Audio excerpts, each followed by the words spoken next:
Good afternoon. I would like to call the Executive Committee for the McLean County Board to order on Monday, October 9th. We have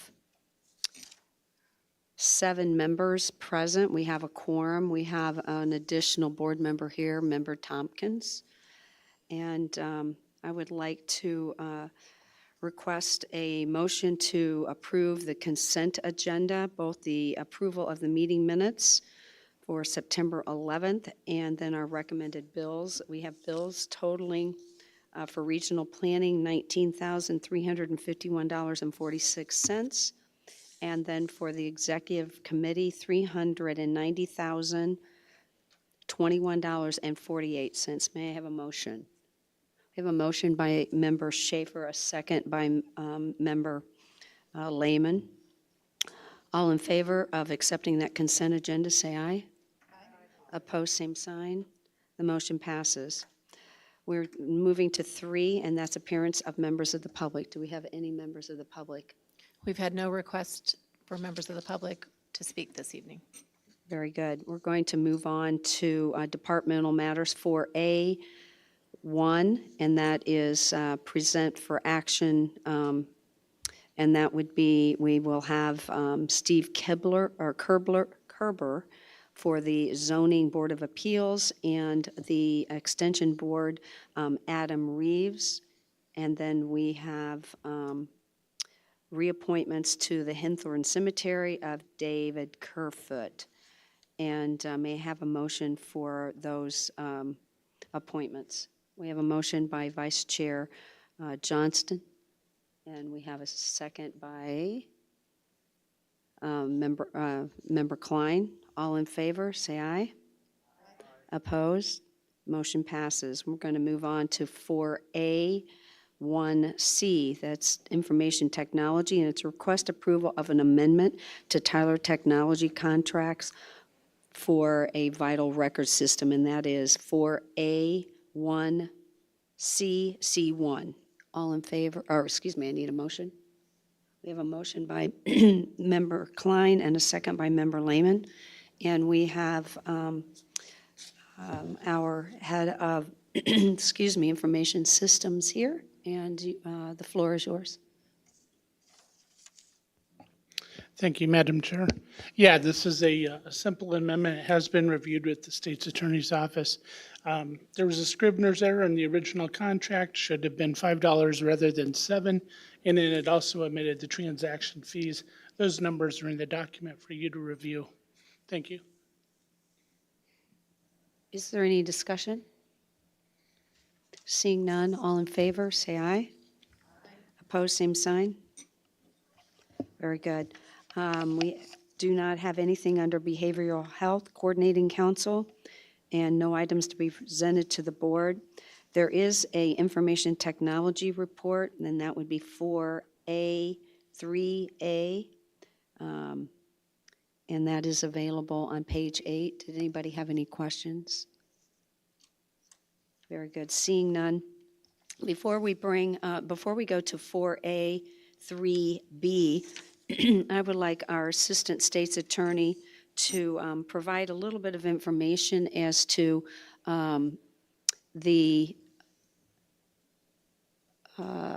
I guess, the length of time that this board, a new board member, this board member that will be named on Thursday, their length of incumbency, I guess, or candidate incumbency. So I would let you please fill in the executive board with that information, please. Thank you, Chair Metzger. I just wanted to make everyone aware that when former Chairman McIntyre resigned from the board, there were about 39 months left on his seat, or sorry, on his term. And under the statute, when there is more than 28 months remaining on the term, then the appointment made by the board to fill that vacancy only goes until the next general election. So in this case, that'll be until next November, at which time there will be a special election for the remainder of the 2 years left on former Chairman McIntyre's term. So this appointment will be for approximately a year.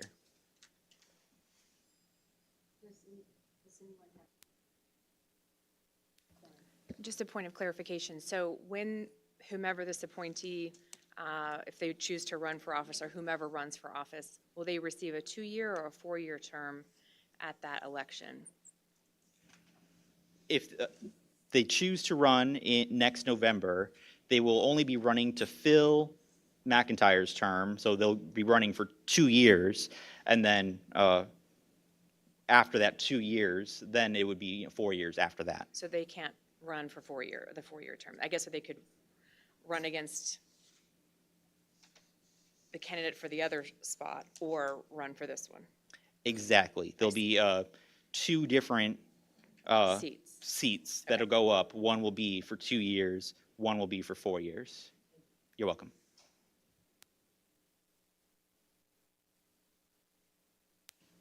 Please clarify again, then this position would be for, so we'd have 2 people doing 2-year terms? That seems contradictory to what we've done. Well, the 2 and the 4-year term is only after reapportionment. So Member Johnston is currently in the midst of the 2-year term. When those 2 years expire in 2024, that seat will go up for 4 years. Then the current vacancy will just be for 2 years to fill the current 4-year term. Let it be noted that Member Byrne has joined the board members that are here in the room. And so based on that, any additional questions related to that length of term? All right. We are very honored to have 4 members of the 4 individuals, candidates for this position to fill for former Chairman McIntyre's term. And we will begin, each one will come to the podium. They will have 5 minutes to present information about themselves or whatever information they will be sharing with us. We will also then allow executive board initially to ask any questions of those individuals. And then if there are questions from other board members, I will entertain those. And we would need you to come to the seat next to right in front here to ask the question so it stays on the microphone system. All right? So any discussion or questions before we proceed? Seeing none, I think we would start with David Blumenshine.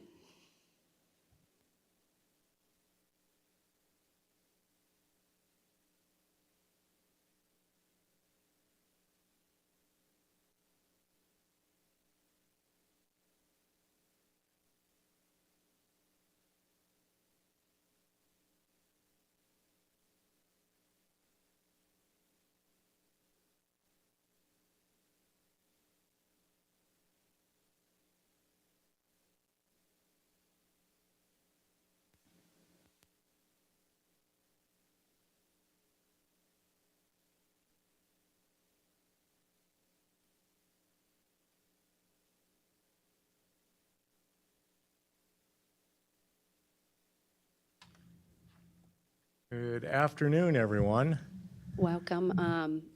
Is our microphone on? Testing, good. yep. Thank you. I've done this once or twice with the microphone. So do I just give 5 minutes and there's no introduction or anything? Okay. I've already been introduced. Okay, well, that's good to know. All right, I'm David Paul Blumenshine, for those of you that don't know me. Resident here in McLean County, live in the town of Normal. I think most of you probably have seen my resume if you had an opportunity. So really, my comments are limited. McLean County is a strong county, will continue to be that way, in a state that doesn't necessarily have a lot of strong counties. And that's a good thing, obviously, that we can continue to leverage off of. One of the things I think that stands clear to the rest of the state is we haven't lost population. In fact, we're one of the only counties out of the 102 counties that haven't lost population, which means that we can continue to leverage that and look into what it is that lets us continue to be a flourishing county in times where not all other counties are experiencing the same success. So as my resume states out clearly, I've been involved politically for many years, wearing different hats. Educationally, I've worn many different hats. I think that one of the things that I love to talk to people about is the biggest issue I think that faces us going forward is mental health. I think that what we see out on the streets versus what the streets look like back in the early 80s when I showed up in McLean County from Peoria County, it's a much different landscape. And it's going to continue to be. Obviously, for those that were part of helping and being instrumental in creating the facility that adjoins our jail, that's needed. And it's going to continue to be a need, obviously, to serve all the citizens of McLean County. I am a proponent for everyone in McLean County. I think that that is the most important thing to do as a county board member, is to take into consideration the totality of whether you live in the outskirts in a rural area or whether you live in the city of Bloomington or the town of Normal. I know that you will have questions. Are questions part of the 5 minutes that I have? No, we will have questions. It will not be part of 5 minutes. Okay, so that's not part of the 5 minutes. You know, really, I'll go back to the time that I spent in running for office. I was able to run for state representative in the 105th district. It was that's not the 105th district as of today. It's been remapped. And at that point, I learned a lot about the ins and outs of government at the state level and how that impacts the county level. In fact, I know that counties depend upon the state for a lot of differing programs and funding. I know that one of the big concerns that came up recently was when former Sheriff John Sandage's Sheriff's Department was housing inmates, residents, in the county jail when the state should have taken on the responsibility. Obviously, I don't think we've gotten to a resolution on where that's at this point, but I think that those are the issues that, because of my experience running for office, learning the ins and outs of the state legislation and how it impacts counties, that will be something that I can carry forward on the county board. Another item that I'm very concerned about is our local Economic Development Council believes that we need 9,000 more housing units in McLean County to fulfill a need that I don't necessarily believe is there. As I pointed out in my opening remarks, is we're not a county that has shown that we've grown by 9,000 residents. Now, I know that a pushback would be, well, Rivian. Well, the breakdown on where the Rivian employees have come from, a lot of them were right here in McLean County, a lot of them from a tri-county area. 9,000 housing units, as much as that would benefit the overall tax structure, would be great, but I just don't think we're there. So I would be very interested in seeing how they came up with those numbers, because I think it's something we will have to deal with. Thank you very much. At this point, what I will do is I will open up the floor for our members of the executive board to ask you questions. And then as that proceeds, if there are questions from other board members that are here, we have two with us. We have Member Tompkins and Mr. Byrne they are also going to be given an opportunity to ask questions. So that being the case, I think I'll start on this side. In order, if you don't have questions, it's fine. You don't have to come up with a question just because you're in that particular order. And if there is a need to return to someone because of something that was said, we could potentially have a second round, but we want to keep it to kind of to a limit if possible. All right? Very So good. Member Klein? Hi, Mr. Blumenshine. Thank you for being with us today. I just wanted to ask you a little bit about this. You've mentioned it today. It's also in your summary of qualifications that you have run for the 105th, excuse me, 105th, state yeah. representative. And part of the job of the McLean County Board is to try to intuit who is the proper person to replace a member on the board, to understand the district and who would be an appropriate replacement given a member's election, right? And we had John McIntyre for many, many years, and his political affiliations, his political views are relatively clear to us, those of us who know him.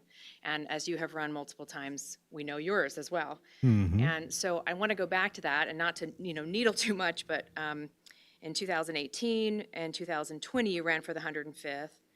And in 2021, you ran for the Normal Town Council. And of course, in all three cases, you did not win those elections. And I guess I'd like to hear from you about why you think the county board should appoint you, given that we've had 3 examples of you being up for election and you haven't been elected. So what is your case for being appointed when the voters didn't do so themselves? Well, let's see, does the clock run? So I think you're also aware of who I ran against. I ran against what I would consider a retail politician, one of the best. No one does it better than Dan Brady. In fact, some people say that no meeting can be conducted without Dan Brady being present. So that was an uphill climb, but the reason I ran against Dan Brady was very clear. Our state was in trouble, and it continues to be in trouble. And that's not a reflection on anyone that takes on an incumbent in a race. That just surely means that there are problems. Can they be fixed? One of the things I ran on was term limits. I believe wholeheartedly that no representative should hold office for years and years and years and years, to quote a Dan Hubbard song, because that's not representation, I believe. And I think that's clear now, what we see not only at the federal level, but at the state level. Lobbyists have a great influence over candidates. They also have a great influence over elections. As a grassroots candidate, not very well funded, I think I did pretty well without any prior experience. I had 25%. That means I was 25% away plus 1 vote. Second election, I got 38%. That means I was 12% away. So I gained 13%. That means the third election would have been a good chance.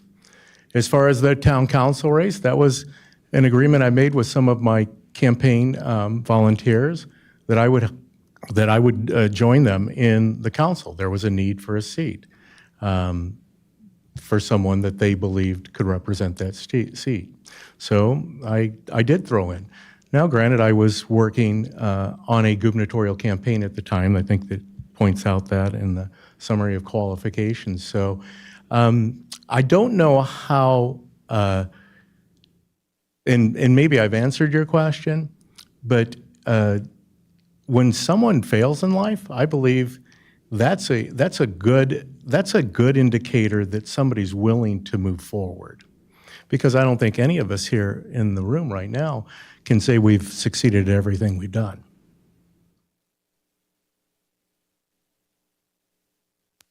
Member Lehman, do you have a question?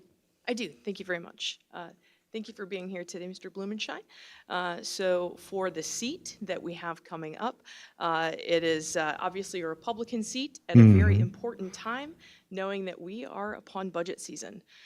Understanding that the county board is currently split at 10-10, I'd love to hear what you think you can bring to the board as far as representing all of McLean County and ensuring that we can actually work together with Republicans and Democrats to ensure that important things like the budget are able to go forward to continue McLean County moving and operating in a successful way. Very good question. So, yeah, I mean, budget season is important. Obviously, part of the reason I ran for state rep was we have failed to balance a budget in the state of Illinois, contrary to what the opinions are of many, including the highest office. Our governor believes he's balanced the budget. Dan Brady believed he balanced the budget. Bill Brady, state senator, believed he balanced the budget. Jason Barrickman said we balanced the budget. But Frank Montino, a Democrat, the auditor general, said we hadn't balanced the budget yet. So I think it is important. I think McLean County has proven over time that they are very good stewards of the taxpayers' money. And I think that is beyond partisan politics. You have so much money, you can appropriate that money as such, and the needs that are out there for the different committees, to wrangle around what exactly the need is. I believe that we are at a point economically that every dollar counts. And I think we need to continue to look at it that way. So, yeah, I'm ready to tackle that. I've tackled that in my own personal life. Balancing budgets are important. I think that's how households run. So I think I look forward to representing all the different groups, people groups that need funding from the McLean County Board.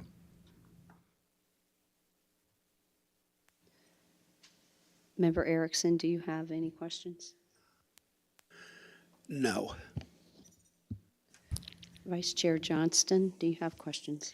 I do have questions. Mine's kind of a two-part question. Both are based on conversations that I've had, people who've had interactions with you, both during your run and recently. The first one is within the last month, in a conversation, it was brought up that you might be moving either out of the county or possibly out of the state. And that concerns me because as of the spring, you are a resident of District 4.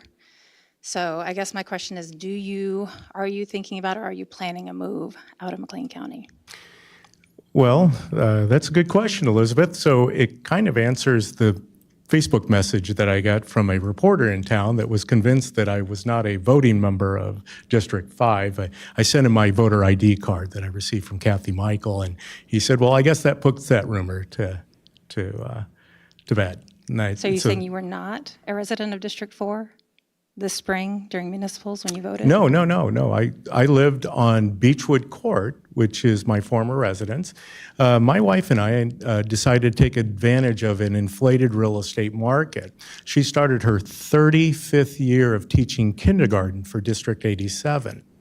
That's the magic number if you're teaching, I guess, and you are able to last 35 years, especially at kindergarten. So she's going to be retiring. We don't know where we want to go. At this point, we believe we rely upon our faith. Right now, we live in Normal. It's home to both of us. We just recently found out that we might have a family member returning here from Colorado. So, we're going to kind of take it step by step, one step at a time. Obviously, we've been here. She's been here for at least 35 years. I've been here for 42 years, so it's home. I was reminiscing over the pictures in the waiting room. Some of those people like George Gordon, who taught my poli-sci 105 class at Illinois State University. Got a lot of history here. The Segoviano family, great family, which gets back to your question about working together. Democrats and Republicans can work together when they choose to. Okay, so the second part of my question is about your statement earlier that, your goal would be to represent everybody and to represent the entire county. However, we are elected within districts. And so as much as I do like to think of the county as a whole, my job is to represent 5. I remember multiple people that when I was running as well, at the same time, who had had interactions with you on their doorstep that they found particularly antagonistic. where you became argumentative if they had different points of views.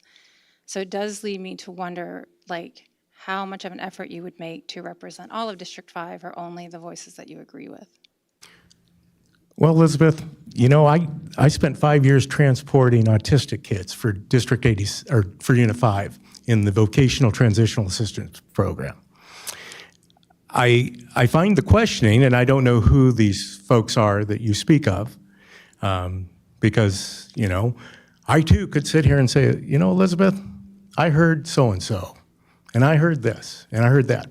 Well, I'm standing up here right now, and I'm literally a phone call away. Do I have strong opinions? Oh, yeah, I do. And I believe my opinions are right. Just like I'm sure Coach McIntyre did. Because I happen to know Coach over the years of coaching. Man, I happened to sit in on a couple meetings with him when he was giving those speeches at halftime. And he's very persuasive. And that's part of life. We're not always going to agree on everything. And antagonistic, I don't see it that way. I treat everybody as a person of worth and dignity, never any less.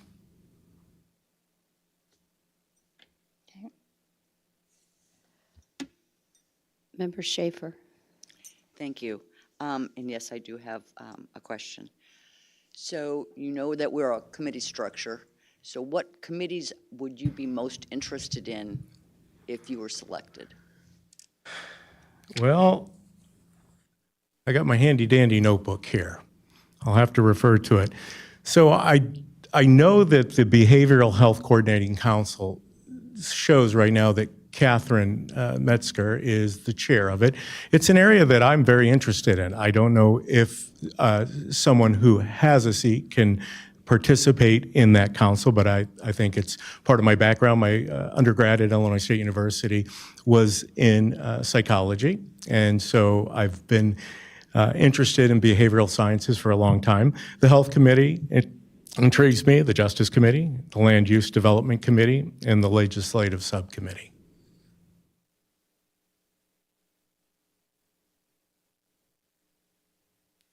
Member Rogel.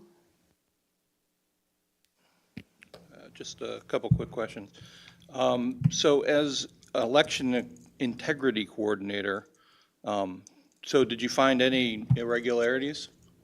I've worked in politics in every county in the state over the last 28 years, so I've never seen it. I was just curious if you had. Well, Jim, what do you refer to as an irregularity? Whatever you were trying to prove for integrity for elections. Jim, are you familiar with ERIC? Inform me. ERIC is a system that we use, well, in Illinois, but it's also now was used in 31 states. That's no longer the case. They're dropping off. It is a means by which we clean up voter rolls. Just recently, Tom Fitton of Judicial Watch filed a lawsuit on behalf of Illinois Conservative Union. Within that lawsuit, it was just a matter of taking the data that is compiled through the county administrators, well, 106 county commissions that compile the data from the Illinois State Board of Elections. Upon the lawsuit stated that they should have to release that data.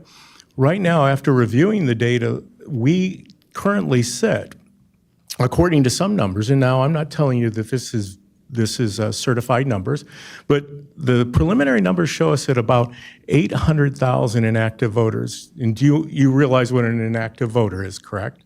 Correct. Yeah. So at 800,000 inactive voters, I don't know if that's really cleaning up the voter rolls. So when we talk about election integrity, we talk about the different ways that we now conduct elections. They've changed a little bit. Would you agree with that? Every single election changes, yeah. Well, I mean, historically, I mean, we now have vote by mail. We have a voting season, which has 40 days of voting and 14 days of adjudication. We do drop box. We We have a plethora of different things that we are now dealing with that we never dealt with before. So when we talk about election integrity, that's what it is. We want to make sure that we have fair and free elections. So when you ask about irregularities, that's documented. I could spend all day talking about different things that were reported to the Illinois State Board of Elections, not my reports. Those are actual reports. Part of what we do on the county board, though, is also try and show the people and the citizens in this county that our offices are respected. Our county clerk does her job very well. Again, bipartisan. So my question was not, have there been claims of it? Did you view any of it? As the director of integrity, did you experience any of that or see any of that? It was just the question, not the Yes. changes. To answer your question, yes. Okay. I was at the Vote by Mail Processing Center in Cicero, and they were, I don't know if you're familiar with how many ballots came in through vote by mail, but it was about 800,000. They processed through that center about 500,000. I happened to lay eyes on improper addresses, improper signatures, not dual signature verification. They had contracted a third-party company that literally just ran processed ballots to tabulate.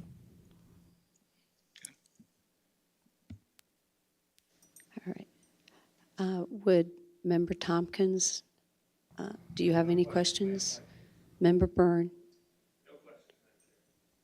Very good. Thank you so very much. And we will have you go back. Okay. You are welcome to come back for the remainder of the meeting, but during the presentation of the other members, we would prefer that you Very return good. to the office. I'll go hang out with the other folks. Thank you.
Hello.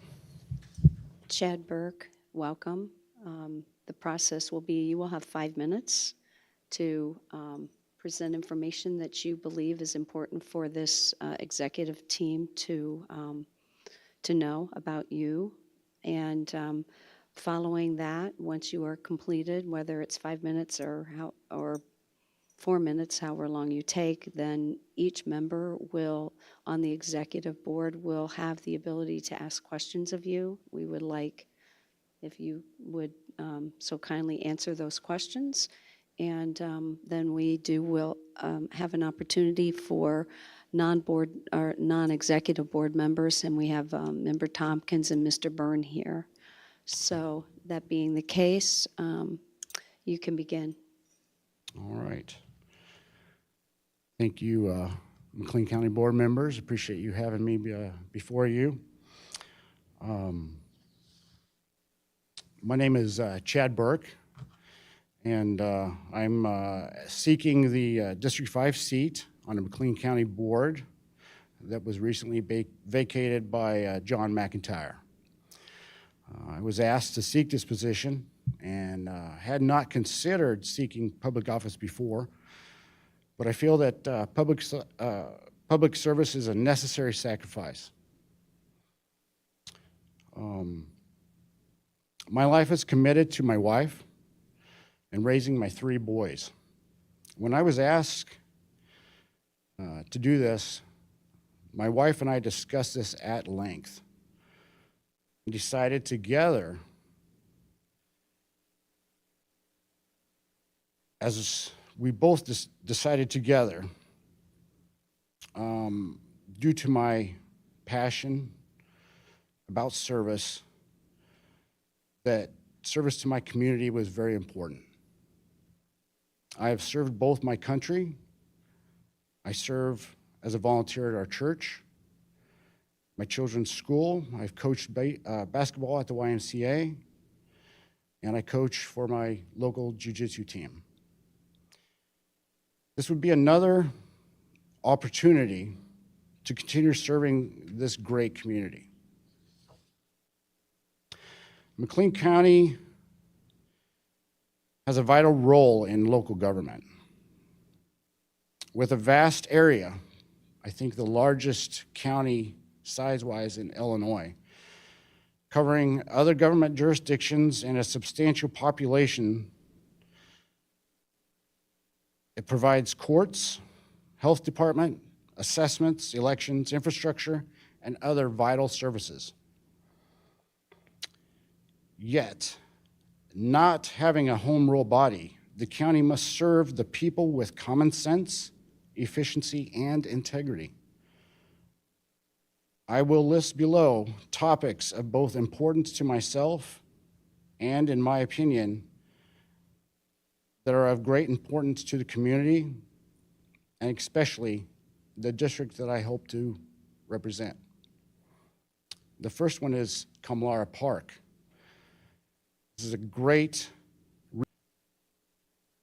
consists of natural trails that families enjoy, the lake itself, and it must be continued to support and enhanced. The Boy Scouts, arborists, and other local individuals could come together and create possibly an app or program that could help families and individuals navigate, identify specific trees and local plant life along the paths in various areas of the park.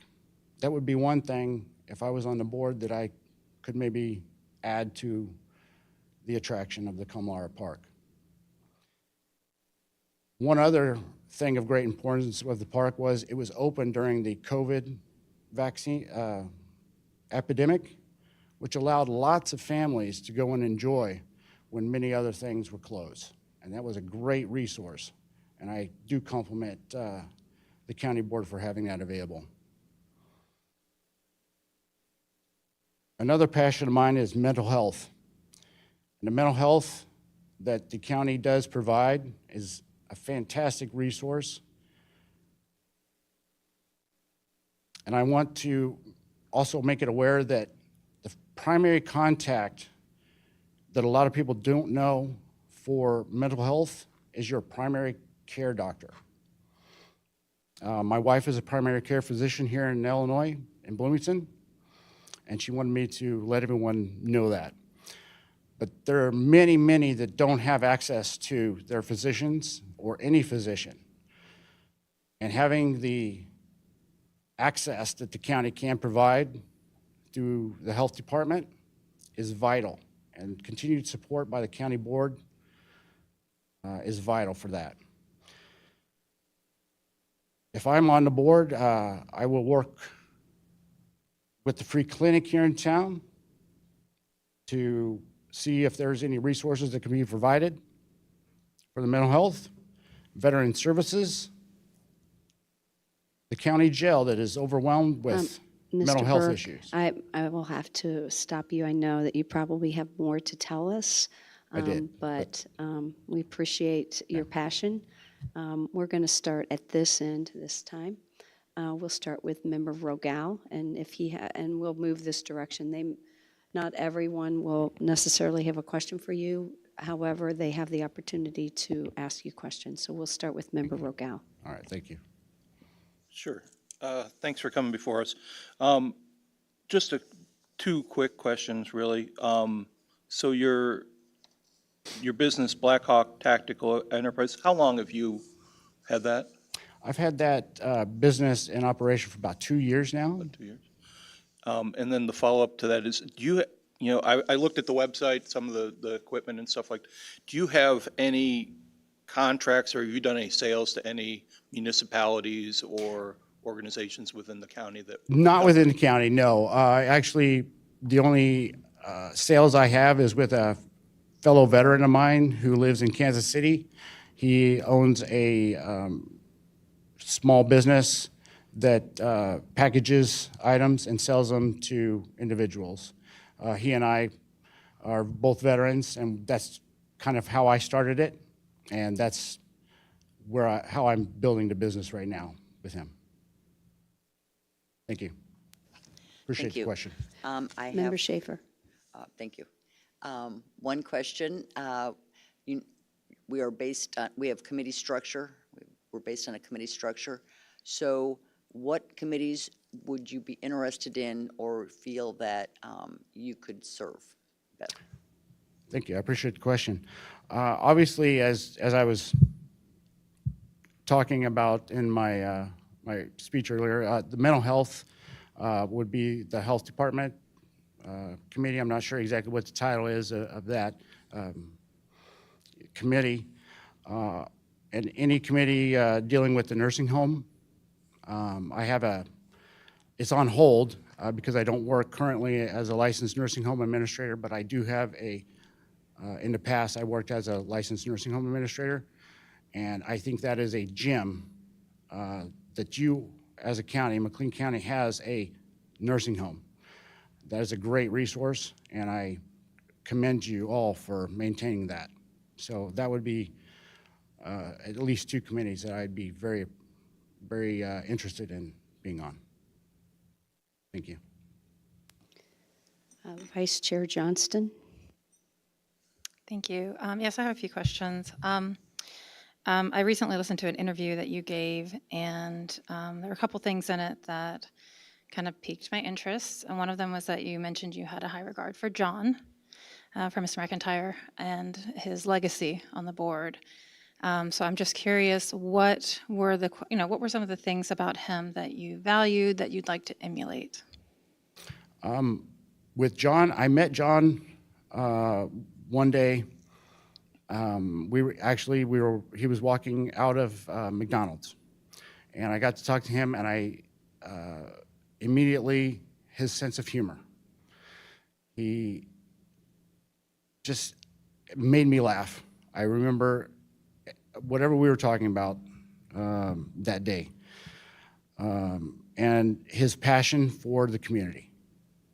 Everything was positive. I think I was upset about something that was going on with the district, schools, or it was during COVID, and I was down. I was down about it. And he assured me that everything was going to be fine. And after talking with John, I felt better. His sense of humor and positive attitude made me, it lifted me. And as a politician, him being a politician and a man, just being a human to me that day, that is a legacy that if I could share that with one person, that's what I want to be. Just a common sense, compassionate person. So temperament is a big part of what John's legacy was here. He sat up here and he did the work, and sometimes he took a lot of negativity and a lot of criticism, and I think he did try to do it with grace. District 5 is my district, and I know quite a few voters and talked to quite a few people. Great. And some of the things that have come up are concerns about your temperament.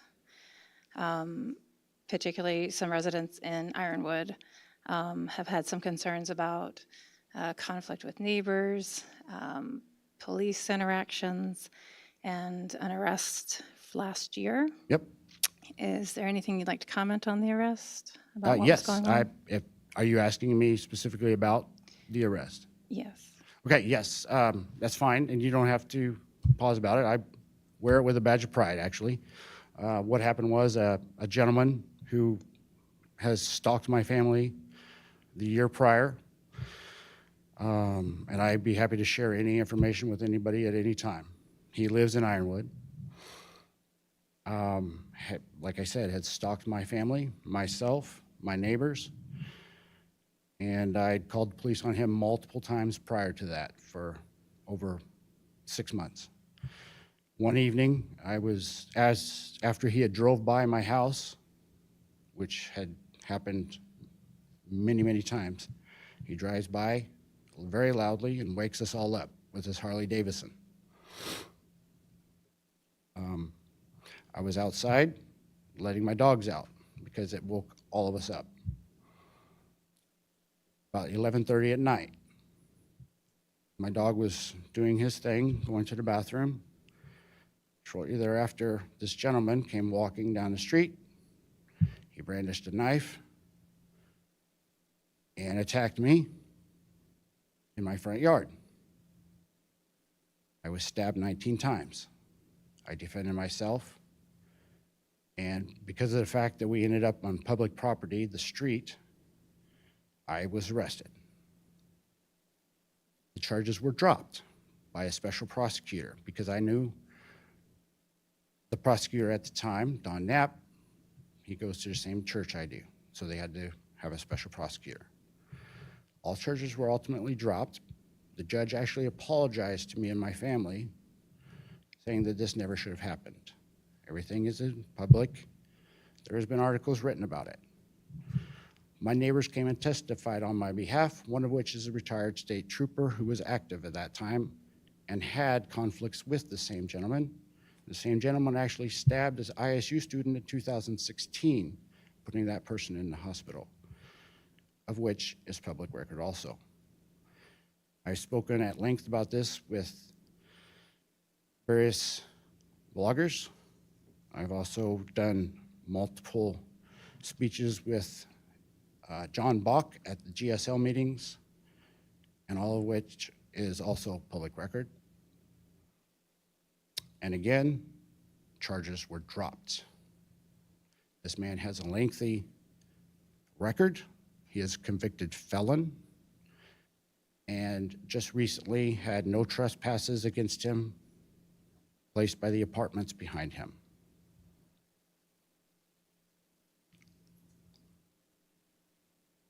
He has traumatized my family, and I have a no contact order and an order of protection against him to this day. If you have any further questions, I'd be happy to answer them. And I appreciate the question. Thank you. Member Erickson? Member Lehman? Thank you for your time here today, Mr. Burke. As someone who is looking to be appointed in the vacant Republican seat, I'm sure you're well aware that the board is currently split with 10 Republicans, Yes. 10 Democrats. We've got a lot of work on our plates through the end of the year, especially with the upcoming budget. So I'd love to hear from you. What are your ideas? What would be your plan to be able to work across the aisle to make sure that we can have a great functioning government? Sure. And we can work together to get things done in McLean County. Great question. Thank you. If anyone asks anybody about me, I am very common sense. I can talk to anybody. I listen. If there's an idea, I will listen to it. There is never a bad idea, period. If anybody wants to hear my idea, I'll put it out there. But I always listen to everybody's ideas first. I'm not confrontational, regardless of what has been said. I look forward to working with people. I enjoy it. But I always listen first. I appreciate the question. Thank you. Member Klein? Hello, Mr. Burke. Thank you for joining us. And let me simply say, as someone who went to lots of Fort Hood Elementary School events with my nieces and nephew. I appreciate your service. Thank you. Like Member Johnston, I spent some time listening to the interview that you gave on 92.9 that's on the YouTube, because I'm an old woman now, I say The that. YouTube, yes.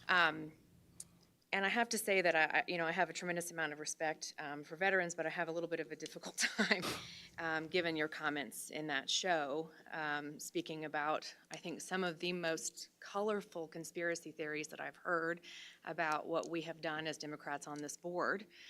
So forgive me for having a little bit of difficulty with that last response. I hope it's true that you would listen to people.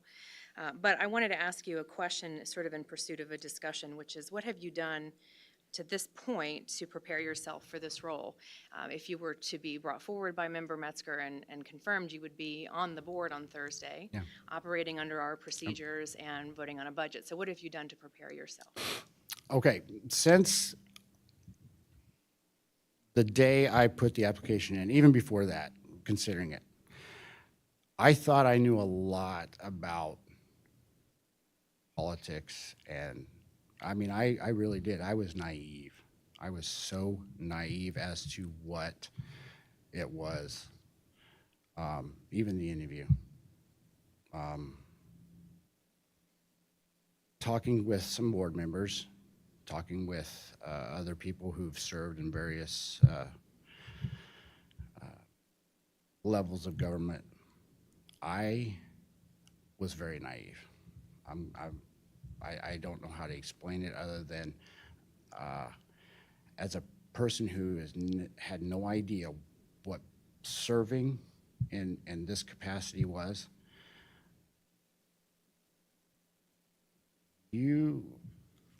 Looking at this, I was, I was a citizen. I can say what I want, and I did.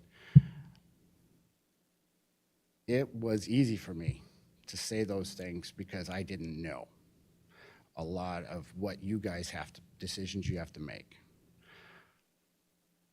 But as I was saying in the room back there, we all were talking about how much in the few weeks that we've been going through this little process of being candidates have matured in our process, in our, I don't even know what the word would be, in our level of knowledge about the job of just being aware of what you guys, the responsibilities you have, what it's like, the decisions you're making, because it affects lives. And the reality, I think, is what it is. It's kind of setting in. If we sat in that chair, one of those chairs, it's real. It was easy. I was just sitting there behind this microphone. I was a nervous wreck. And I listen to it now, and I'm thinking, wow, some of the stuff I said was a little outrageous. I listened back. It would be easy for me to say I didn't mean it. I'm not going to say that. I'm not going to. Or that I don't believe it. I'm not going to say that either. Because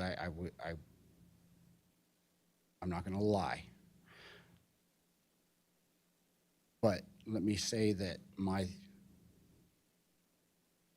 the way I think about things has evolved, if that makes sense.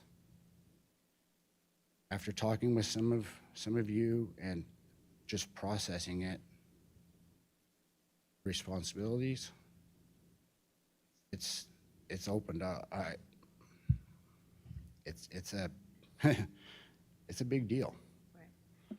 Thank you for the question. Well, I just to follow up, I appreciate hearing that. I would just I would encourage you, whether or not Chairperson Metzger puts you forward or not as the candidate, to inform yourself about the McLean County Code, that we Yes. do actually Oh, yes. operate on. I didn't code, answer that part, but yes, I have kind of right? looked at the codes. And that our and gone combat through. veteran, Jack Abraham, was not allowed to participate, even though he was under the rules, allowed County Code Article 2, 2020 by remote attendance. Okay.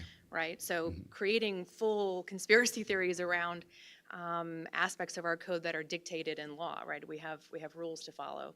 I would just encourage you to read that, because whether or not you go forward, if past is any predictor, you're going to be a vocal participant in local politics. Educating yourself about the rules Okay. that we operate on will help you to Sure. understand better, I hope, what we do. Procedure is very vital, yes. Law I is agree. very vital, Law- right? Law, procedure, and the Illinois Constitution, which the county dictates Right. by, is Right. vital for the procedures to So I to appreciate follow. that. Thank you. Yes. Member Tompkins, do you have any questions? Member Byrne? Thank you. Thank you very much. Sure, we have round two. Sorry, this is just one quick follow-up. You talked about that you had a lot to learn and that you've evolved, but that doesn't discount the truth that you held in the statements that you made. Sure. In the interview, thinking back, are there any of the statements that you made that you would want to walk back based on what you've learned? Give me an example. So, the specific example I'm thinking about is with Member Abraham and the pride that you talked about with the denial, and that they should have gone further to not seat the member for District 8 because it only would have been a few days past the 60 days. And then turn around on the other hand and talk about those very shenanigans possibly being played by Democrats, even though we haven't done it, but those shenanigans being played by Democrats to put up possibly a rhino in the district or to delay the vote simply to maintain an advantage. This is the conspiracy theory part. So is there any of that that you would want to walk back based on what you've learned?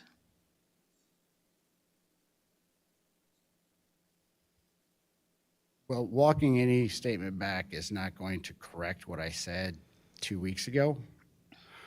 All I can say is that when you're in front of this for the first time in your life, it's daunting, as maybe some of you have gone through. And I've never had to, I was also going off of what was said on the radio. And when you hear what is on the radio, you believe what's on the radio. So I don't know what the procedures are at that time. I did not know what the procedures were. And you can fault me for that, for being uninformed, and I'll take the blame. But I am not one to take back a statement I made. I'll take a blame for it. Okay, but that's no clarification on kind of where you stand now, and if you were giving the interview now, how that might be said differently. I probably wouldn't give an interview, Okay, to put it bluntly, but I would say that we would have to refer to the state constitution, the policies and procedures, and follow those. okay, thank you. Thank you very much. You are welcome to return after all of the discussion with each candidate. You're welcome to return if you would like, but right now, we would like you to go back into the office, and we'll proceed with another candidate. Thank you so very much for being here. Thank you for your interest. Thank you so much. Appreciate all of you for having me. I enjoyed the questions, and you all have done a great job with the county so far. I do appreciate it. Thank you.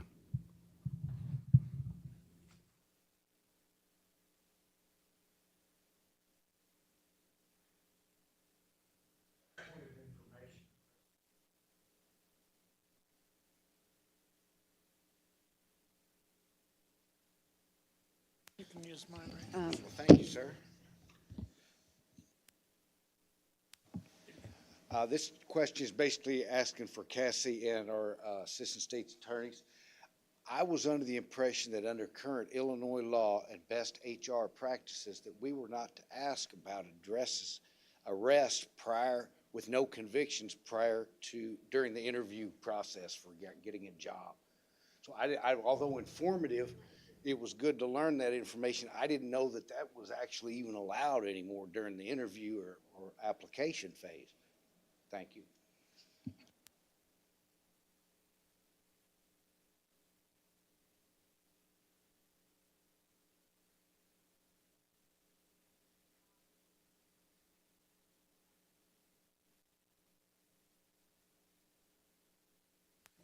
I could just interject and say that we aren't employees of the County of McLean, right? I would prefer that you take Ms. Woods back. Thank you. I apologize, Ms. Woods. And then we'll have that discussion in just a moment. Okay. Why don't we let our state's attorney maybe address that if he feels comfortable doing that. It is off the cuff, so if you are uncomfortable doing that at this time, we will not ask you to do that. I don't want to provide a definitive conclusion, but I agree with Member Klein. I think your point is well taken, Member Tompkins, and I started doing some research on it after the question was posed.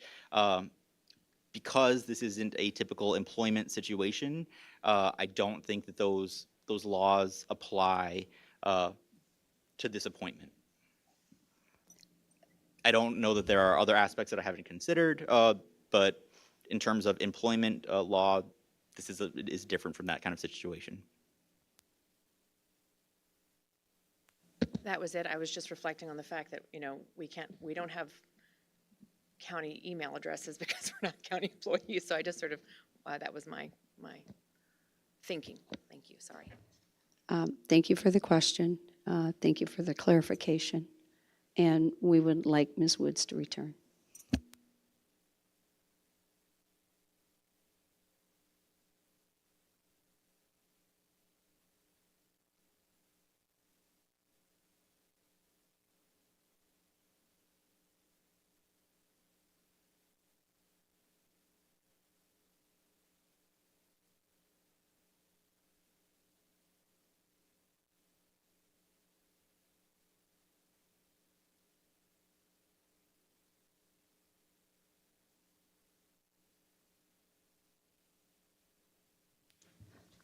Welcome.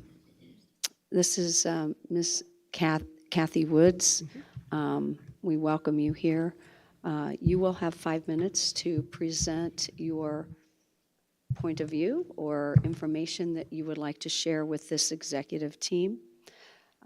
Following that, then we will begin questioning each member of this executive board. Will have an opportunity to ask questions. We will start down on the on my left with Member Klein first and move toward the right. And with that being said, Ms. Woods, welcome. Can you all hear me? Good. So good afternoon. I am Kathy. I go by Kat Woods, and I'm honored to be under consideration for the appointment to the vacant board seat in District 5, most recently held by County Board Chairman, Mr. John McIntyre, and I thank him for his years of service. McLean County, as you know, is comprised of 21 towns or villages and makes up the largest county per square mile in Illinois. This has been my home for 32 years. County government touches more lives on a daily basis than any other form of local government. In the 2024 proposed county budget, over $146 million are used to fund and invest in our workforce of approximately 821 employees. Also invest in our infrastructure and our quality of life and county services. Most of this is highly funded by McLean County taxpayers' hard-earned money. I believe that I possess the professional administrative experience as a CPA to fill the position as a county board member, and that I have an understanding of the services that are the responsibility of county government in the area of safety and security, administrative services, and community well-being. If appointed, I would bring a finance background coupled with my community service and history of volunteer service on numerous boards and community projects, as well as service clubs. I am a 14-year, second-generation Rotarian whose club motto is service above self. I am completing my 4th and final year as chair of McLean County United Way, serving on the executive committee during COVID when United Way addressed and worked on food insecurity for the county, child care services, workforce development, and housing insecurity. The Housing Insecurity Task Force continues to meet today. I led the United Way broadband study to determine challenges in delivering internet services to the 4 corners of McLean County. My notes and findings were turned over to Raymond Lay, Executive Director of McLean County Regional Planning Commission, this past spring as they take on that same project. In addition to United Way, I currently serve on the Miller Park Zoological Society, which provides financial support to the city-owned zoo.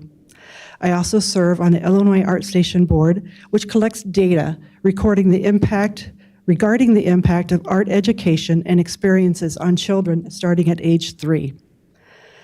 My resume is a snapshot of my service and my career, which has primarily been working with nonprofits focused on finding a way to manage the delivery of services on a less than generous budget. This involves building and leading teams, participating in strategic planning sessions, and understanding the story that the numbers tell us. Personally, I'm a creative person, I'm a team builder, and I have a can-do spirit. I believe that there's always a way to find a path to accomplish goals. If appointed, I have the support of my family and my employer. There is a saying that surround yourself with good people and there's nothing you can't overcome. If I were to receive the appointment, I know that I'd be surrounded by many hardworking people in the form of board members and county employees, such as yourself. I will be very visible and a dedicated county board District 5 representative and will be very accessible and responsive to my constituents and the entire county. I also believe that service on the county board extends beyond a defined district. When making decisions, one must consider the impact on the entire county and beyond. If chosen to serve for County Board District 5, I will focus on transparency and value in the quality of service for the taxpayers of McLean County. If selected to serve, I'm interested in mental health, finance, and land use committees. Thank you, and I look forward to your questions. And I have 49 seconds left. Yes. Member Klein, do you have questions for Ms. Woods? Yes, ma'am. Mrs. Woods, thank you for joining us. I hope you won't hold it against me. I haven't made it to the last zoological board member. Oh, sorry. Sorry. You won't hold it against me that I haven't been at the last Miller Park Zoo meeting or two. You know what, we nominated you as president No, for next year. Exactly. I know better. So you have a really impressive resume with a lot of work having to do with finance, and as you probably know, we're in the middle of budget season. I do know that. And should you be nominated and confirmed by the board this Thursday, we would be voting on budgetary-related things. Have you had a chance to look at the 500-page budget document? Any chance to look at or watch any of the videos of YouTube videos of our meetings? I did. I Do you watched feel the prepared last to- video, the Finance Committee meeting, and I have read summaries on the budget, and I know that you were impacted by a market study where you brought your employees up to a higher wage for competition. And then I also know that you were highly impacted by benefit costs, which we're seeing across the board for many organizations. But if appointed, would I be able to vote on the budget? I would probably abstain. Abstain. Okay, thank you so much. Member Lehman? Thank you. Thank you very much, Ms. Woods, Sure. for being here today. So knowing that we are in the midst of some really important decisions throughout the course of the year, and that our board is currently at a 10-10 tie, and that the seat that you are seeking is for the Republican Party. As a Democrat, I'd love to know what are the things that you would be focusing on in being able to work across the aisle so we can get some of those really important things accomplished should you be appointed. I think that anytime you're looking at issues that affect the people of McLean County, It should be a collaborative effort and vote. I think on any of the votes, it's important to listen to all sides and find out what are the reasons for the positions that they take. So at least it starts with a conversation. We would all need to inform ourselves of the matters surrounding the vote. And as I indicated in my introduction, it's how will this vote affect the people in town and the people in the rural district? We have to be cognizant of that. And there are also some votes that will come up where it might affect the collar counties. We have to be cognizant of that. So it's all discussion and collaboration.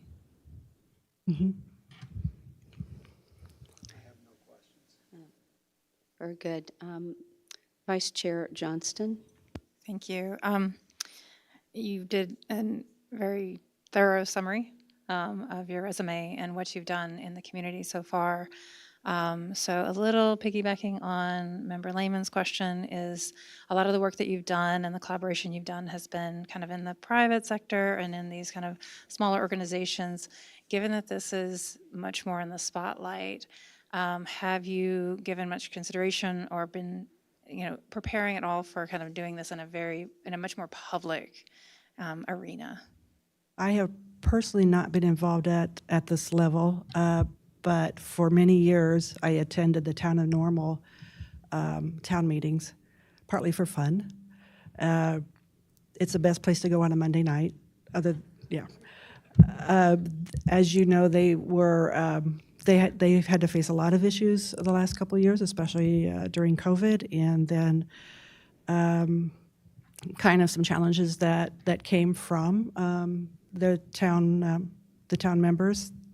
And so the experience I guess I have is sitting and watching that and watching how when people don't collaborate, how much doesn't get done and how harmful it can be to a community. Member Schaefer? Thank you. You answered my question that I've asked all the other candidates. Good. However, I do have another question. Did you say you were a CPA? I am. Okay, thank you. You're welcome. Member Rogel? Thank you. Sorry, Dan. I appreciate you coming and speaking with us. When I did this about 2 years ago, you've already gotten more questions than I got, so I'll try and be as nice at least as possible. Thank you. So one of the things on your resume that we were looking at says that you provide oversight, contractual performance goals are met, and fiscal liaison for private and government contracts. Do any of those, have you had a chance to check to see if any of those have contracts or projects going on within the county that you might have to recluse yourself from? I actually work 2 counties away in Iroquois County. Okay, There's not much crossover. And it's a residential treatment center for boys. okay, The only time there would be a conflict is if the School Board of Education sent a youth from Unit 5 or District 87 to our residential treatment center. okay. And then I'm going to ask you what Member Erickson asked me when I was in your seat was, we're a year out from the election. Are you planning on running for this? If you receive the appointment, are you planning on running? If you don't receive the appointment, are you planning on running? And given that what we learned earlier is that if you're running, you've got about, by my calculations off the top of my head, about 56 days to collect signatures and file them by the deadline. Are you prepared for all of that as well? There's definitely a huge learning curve to coming in at this time. And I would like to run. If not appointed, I guess I would want to see how the person in that position performs. They might be better than what I could ever deliver. I hope not. As I was, when I met with Chairman Metzger, I told her that I thought of running in the last cycle, but when I saw that John McIntyre was going to run, I didn't want to water the pool down. Not that I would be a big competition for him, but I held back at that time. So this has been a board that I've definitely been interested in for a while. Member Tompkins, do you have any questions? Member Byrne? Very good, thank you. You are going to be excused to return to the office, to the administration offices, and you are welcome to return following the last discussion with a candidate, and or you can leave. It's entirely up to you. Thank you. I thank all of you for your time and consideration.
I didn't run away. Welcome. This is Randall Knapp, and Mr. Knapp, the process will be you will have 5 minutes to do presentation or present yourself to this executive committee, this leadership team. And following the 5 minutes or however long you need, 5 minutes or less, then we will have an opportunity for each executive board member to ask you questions. We will begin to my right with Member Rogal and moving to my left. Also, we have 2 members from our board that will have an opportunity to ask you questions should they choose. And that being the case, you can begin. All right, thank you. Can you hear me okay? I've never been accused of having a weak voice. So I wanted to make sure I follow my train of thought, so I prepared my notes today. Buenos tardes, good afternoon. Happy Columbus Day, Indigenous Peoples Day. My name is Randy Knapp, and it's an honor to be here. It truly is. I'm asking for your vote for the open position for the McLean County District 5. I've watched some YouTube videos. Not that I'm a political junkie, but I have watched it. I thought John McIntyre did a tremendous job. I thought he was fair, and he had very good leadership. I ask that you honor his position by keeping an open mind and to make your decision on which candidate will prioritize the well-being of the constituents of District 5.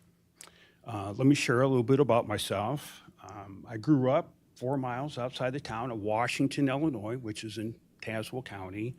The ag area. I began working different farm agricultural jobs at the age of 12, all through high school. During high school, I began working 2 jobs in the summer so I could save money to put myself through college. After graduation from Illinois State, I moved to Phoenix, Arizona to which I can say I was 23 and I wanted to see the world. Began a work career in Phoenix. After 3 years, I decided to live closer to home, so I moved to the Chicago suburbs. I met my awesome wife there, and we began a family. Prior to our kids starting school, we thought among ourselves, what's the best place to raise a family? Moved to Bloomington. Our children went through unified schools, kindergarten through 12. They're now, both adult sons are living outside of our house. What does that really tell you about me as a person, though? I think the best indicator of what type of person someone is how they spend their time.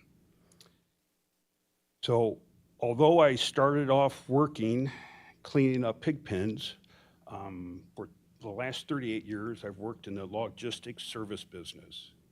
I've held roles in supervision of hourly employees. I had a role in industrial engineering.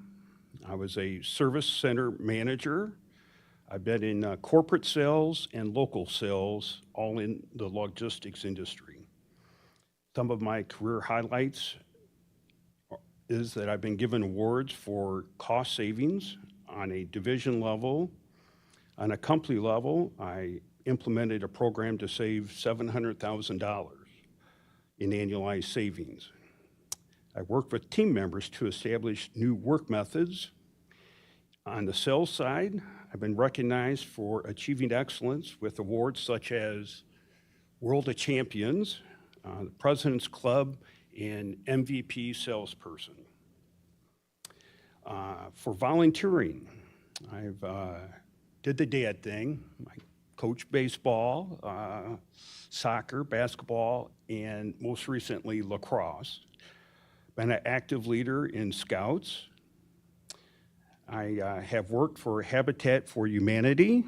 I've collected food for food pantries and collecting money for the mentally disabled. I volunteered at Habitat for, I already read that line, sorry. 2 years ago, most recently, I formed a committee, a Coach Landry Scholarship Foundation, where we crowdsource to give academic scholarships to students.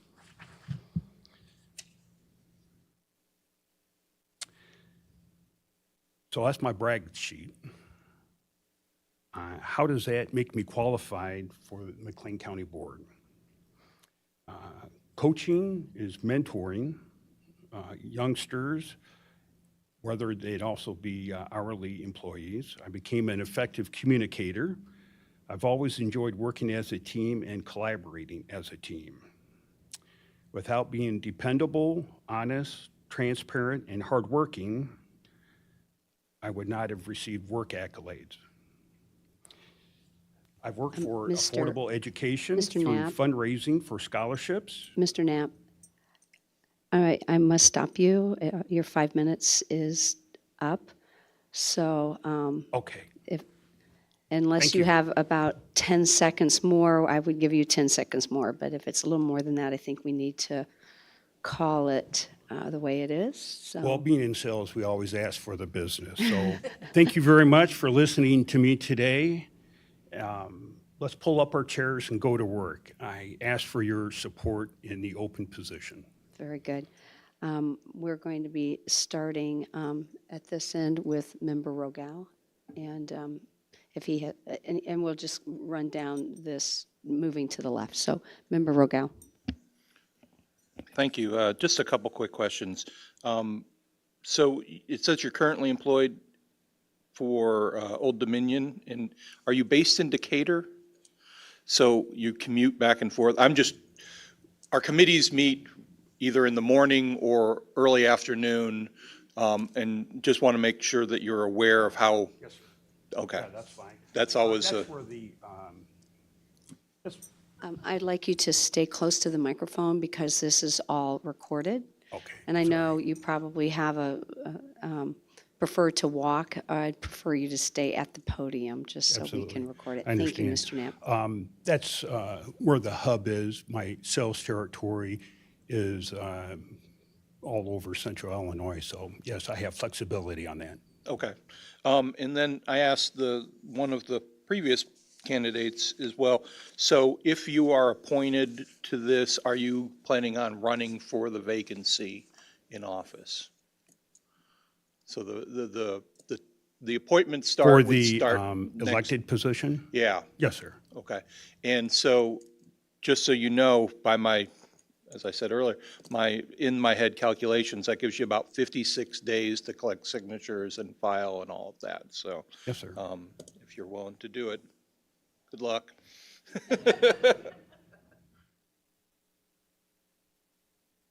Member Schaefer. Thank you. I have a question. So we have the committee structure that we operate under on the county board. Have you thought about any committees that you would be interested in serving on? With my background, I think I'd be a natural for the Transportation Committee. I think the Land Use Committee and the Property Committee would be very exciting. One of my volunteer has been through a ministry to the Juvenile Detention Center. I would like to find a connection with the mentally ill and juvenile, whether it be the I think it's Children's Support Services Advocacy. I'd like to find a role on that. Vice Chair Johnston. Thank you, Chair Metzger. Thank you for being here. Yes, one of the questions that I have that I also asked a previous member was, it sounds like a lot of the work that you've done in the community and even at work where you've collaborated across populations and for various needs has really been done very kind of quietly in the very private sector. This is a very public position. Have you given much thought to how you would approach that or how you would kind of manage that public spotlight on it? Right. All politics are local, right? But I think I think part of what you're discussing is there is interpersonal relationships at the level of respect, giving each other time and thought to put mindful, purposeful questions and then hear the answer. Yeah, I've been exposed to many different opinions. Back in my school days, I was in student government. I know this is much higher public profile, but to get things done, we work together, put an idea, and then put effort behind it. So I think you're alluded to partisan. Correct. Honestly, I think at this level of government, we're a team, and we need to identify our problems and then put work behind it. Okay, thank you. Member Erickson. I haven't asked any candidate any questions, and I don't want you to feel left out, so I'm not going to ask you any questions either. Member Lehman. Thank you very much for your time here this evening, Mr. Knapp. Since you perhaps got cut off a little bit in your presentation, my question for you this evening, perhaps we'll get to some of what you were unable to share. I'd love to know, with your experience, personal, professional, et cetera, what do you feel truly qualifies you, or what is the biggest thing that we should know about your qualifications to serve on this board? I think it's serving the community as a whole and then representing what the constituents are asking for. And I know that's ambiguous, but I'm not knowledgeable about specific issues, but I do have work ethic and I have a lot of energy for this position, and I would like to use that so I can become involved and then work with each other to move forward. And Member Klein. Thank you, Mr. Knapp. Thank you for being with us this evening, and thank you for making your way back to Bloomington Normal. I guess I wanted to ask you a little bit about, if you were to be put forward by Chairperson Metzger and to join the board on Thursday of this week, we'll be voting on the budget. So you would be voting on the budget this Thursday. Have you had a chance to look at that document? No. Or review any of the, okay, so there is a document that's publicly available on the website. I warn you, it's 500 pages, so you will have plenty to do. And there are YouTube recordings of all of our committee meetings of this past month where we've discussed the different committees' portions of that budget. That was my question, so now you have your homework, I guess, right? That was my question, is if you studied it and been prepared for that meeting, and I guess the answer is no, but now you have your homework, so, Yeah. yeah. Um, It's a brief 500-page budget, no big deal. So I think you have a backup question though, right? Did I have a backup question? I mean, if it's a budget, you're asking me if I support the budget or would not support the budget? Well, I wouldn't mind having I was trying to give you the chance to tell me whether I should ask you a specific question about the budget, but Oh, the question I'm is that, sorry. would you be prepared to vote on the budget this Thursday?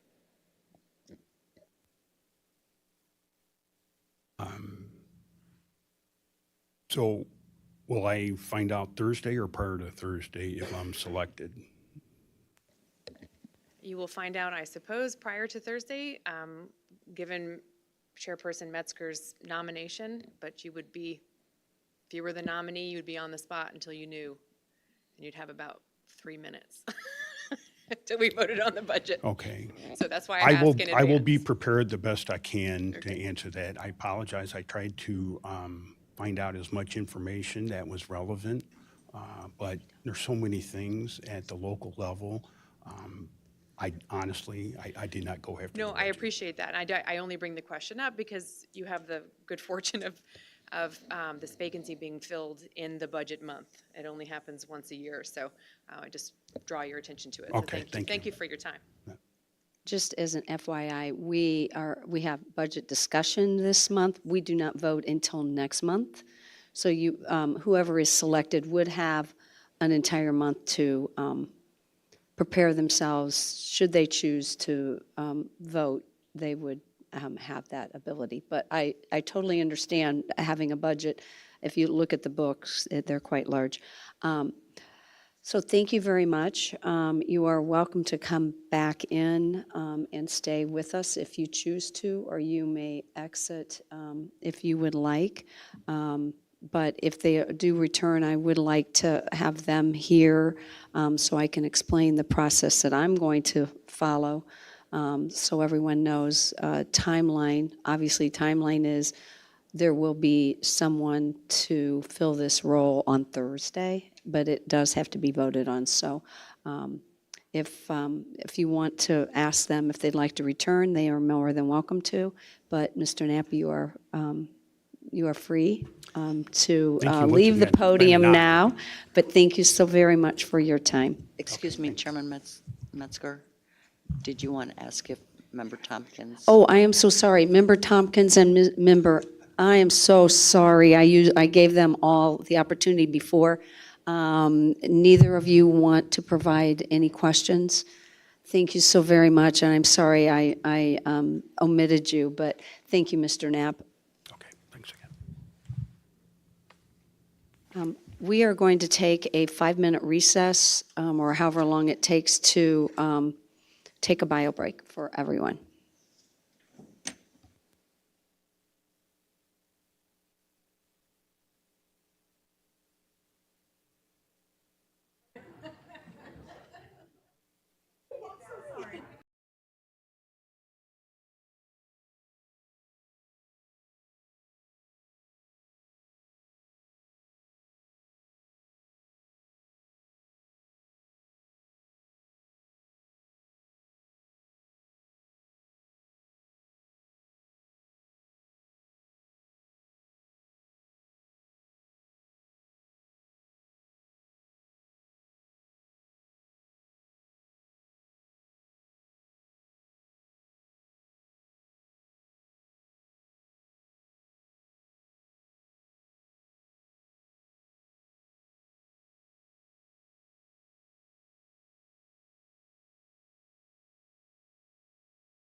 All right.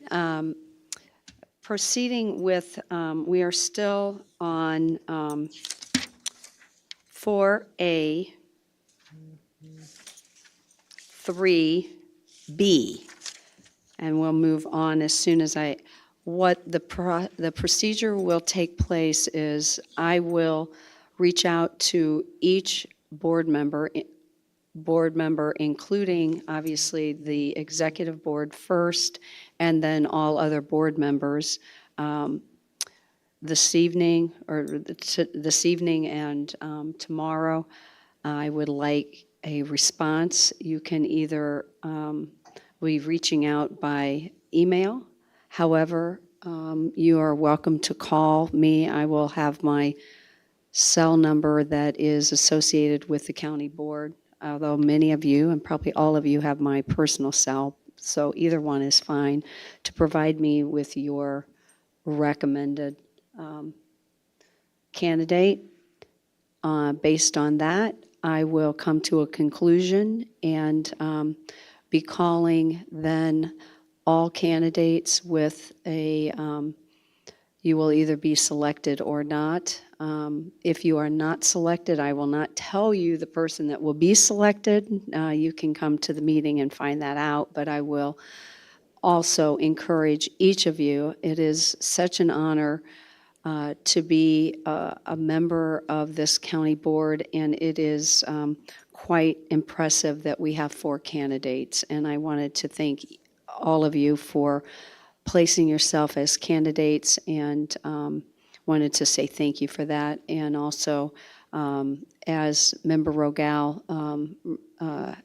mentioned, that there are opportunities for all people to run for this board, and we encourage all citizens, and especially those who are interested, to pursue that should they choose. So you will know Wednesday whether you are selected or not. The individual being selected will be hopefully voted on. It will be voted on and then hopefully seated on Thursday. Based on that, we're going to move on to 4B1, and that is Finance Committee. And our chairperson is not available this evening, so we have our vice chair, and that is Vice Chair Lehman. And the floor is yours. Thank you very much, Chair Metzger. The Finance Committee has no items to be presented for action this evening. We do have a few items to be presented for the board, as well as some additional items for information later. Thank you. Thank you very much, Vice Chair Lehman. We have 4C, and that is Health Committee, and that's Chairperson Susan Schaefer. Thank you, Madam Chairman. The Health Committee has one item for action tonight. It's request approval of an emergency appropriation ordinance amending McLean County fiscal year 2023 combined annual appropriation and budget ordinance for Fund 112, and I so move. Oh, wrong one. We have a second by Vice Chair Johnston. And is there any discussion? Seeing no discussion, all in favor, say aye. Opposed? Same sign. Very good. Motion passes, and the floor is yours. Thank you. And we have no other items today or for the board. Thank you. We're going to move on to 4E, and that is Property Committee, and we have, oops, excuse me, Justice. I just jumped right over Chuck Erickson. I apologize. That's 4D, and that would be Justice Committee, and our chair is Chair Erickson, and the floor is yours. Thank you, Chair Metzger. The Justice Committee brings 3 items for action. The first item is item 4D1A, request approval of an intergovernmental agreement between the City of Bloomington and the County of McLean regulating the use by the County of McLean of the police shooting range facility of the City of Bloomington, and I so move. May I have a second? We have a second by Chair Schaefer. Is there any discussion? Seeing no discussion, all in favor, say aye. Aye. Opposed? Same sign. The motion passes. And Member Erickson. Next item on the agenda is item 4D1B, request approval of a grant agreement between the State of Illinois, Illinois Emergency Management Agency, and Office of Homeland Security in County of McLean. And I so move. And I may have a second by Vice Chair Johnston. Is there a discussion? Seeing no discussion, all in favor of 4D1B, say aye. Aye. Opposed? That motion passes. Chair Erickson, one more, please. Last item on the agenda is item 4D for the Justice Committee. Last item, 4D1C, request approval of an emergency appropriation ordinance amending the McLean County fiscal year 2023 combined annual appropriation and budget ordinance, and I so move. May I have a second? We have a second by Member Lehman, Chairman Lehman. Any questions or discussion? Seeing none, all in favor, say aye. Aye. Opposed? Very good, the motion passes. Chair Metzger, the Justice Committee has no other items for action, just for the information of the candidates. A lot of the work on the county board is done in the committees and sometimes reevaluated here, but sometimes we go through this part of the agenda quickly because the issue has already been hashed out at the committee level. Justice Committee has no other items for the board. That's it. Thank you. And thank you, Member Erickson, for that clarity. I do appreciate that, and I think our candidates appreciate that also. Now we will go to 4E, and that is Chairperson Val Lehman. Thank you, Chair Metzger. The Property Committee has no items to be presented for action this evening. We do have 3 items that'll be coming through the full board on Thursday, and I can answer any questions. Are there any questions for Chair Lehman? All right, seeing none, we'll move on to 4F, and that is Land Use and Development. We have Chair Klein. The floor is yours. Thank you, Chair Metzger. The Land Use and Development Committee has no items to present for action, nor will we have any at the board. Looks like we're doing nothing. That's not true. But I'd be happy to answer any questions anyone has. I would like you to clarify what happened at the land use, or the Zoning Board of Appeals meeting a week ago Tuesday. Sure. Last month, the Land Use and Development Committee passed a text amendment out of committee. The process for that is for it to then go to the ZBA, which meets on that same day, so it's not possible to do public notice. So it's the next month that it appears. And this past week, the ZBA meeting did not have enough space to contain, according to the Open Meetings Act, didn't have enough space to contain everyone. So we have continued that until the 24th of October, and it'll be held hopefully in this room where there is more space for people to provide comment. So hopefully something will come to the board next month. Very good. I just want to compliment, there has been a working group, and that was chaired by our Chair Klein, and she has done a superb job of working through some very complex issues. So I want to publicly thank you for that. Then we are moving on to 4G, and that is the Transportation Committee, and Chair Rogal. Thank you, Madam Chair. The Transportation Committee has no items to present for action. We will have 3 items be presented to the board. I can answer any questions if anyone has any. No questions, it appears. So that means that we're going to move on to 4H, and that is a report for the county administration. And we have a number of items. So we have 4H1A, and that is request approval of a resolution establishing the holiday schedule for county employees for the year of 2024. And may I have a motion to put that on the floor? We have a motion by Chair Schaefer and a second by Vice Chair Johnston. And the floor is yours, Ms. Taylor. Thank you, Chair Metzger. The resolution is before you. The change for 2024 is we have reestablished Election Day as a holiday. And of course, Juneteenth, when it falls on a weekday, is included on our holiday schedule. So we have a total of 13 for 2024 in the proposal. Are there any questions or comments? Seeing none, all in favor of accepting 4H1A, say aye. Opposed? That motion passes. We're moving on to 4H1B, and that is request approval of fiscal year 2024 recommended budget for the Regional Planning Commission.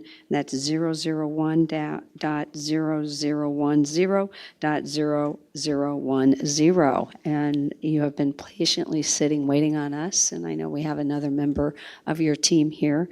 So may I have a motion to put that on the floor for regional planning? We have a motion from Chair Klein and a second by Member Rogal.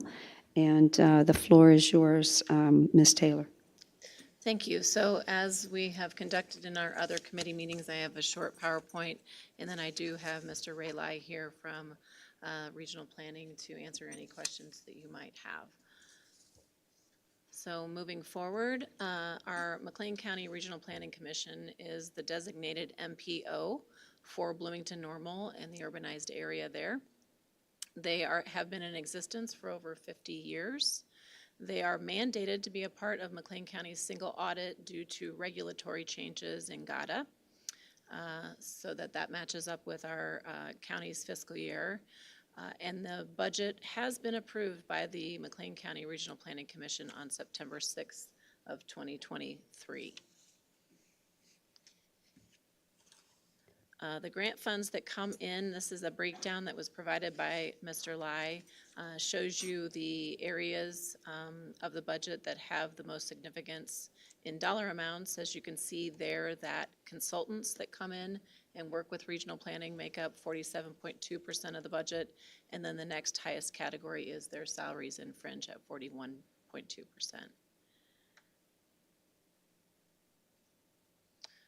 Looking at as a pie chart, you can see here the breakdown that corresponds with the categories in our accounting software.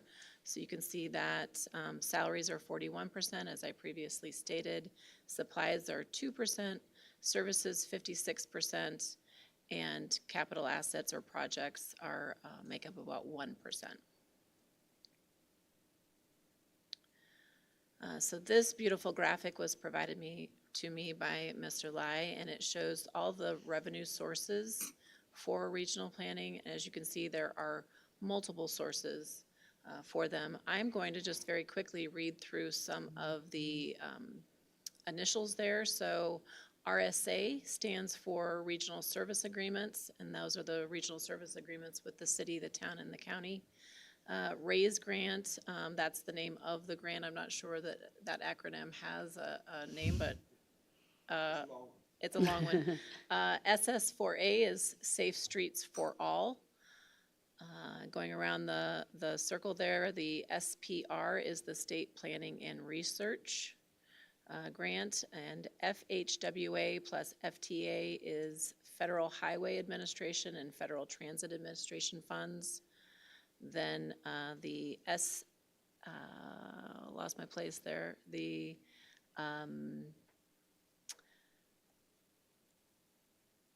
SMP, is that listed there? That's the State Metropolitan Planning Grant. Then you have HSTP, stands for Human Services Transportation Planning for Region 6. And then we also have CDBG, which are the Community Development Block Grant Funds. So there's just a few of the acronyms or shortened abbreviations we use in regional planning. They have dozens more.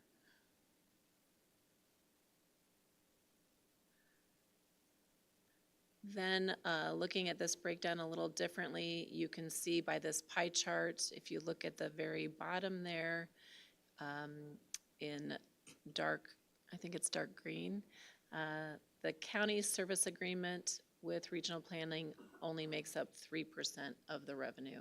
The additional funds majority of the funds come from grant funds.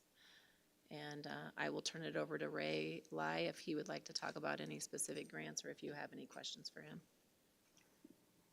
The floor is yours, Mr. Lai, if you would like.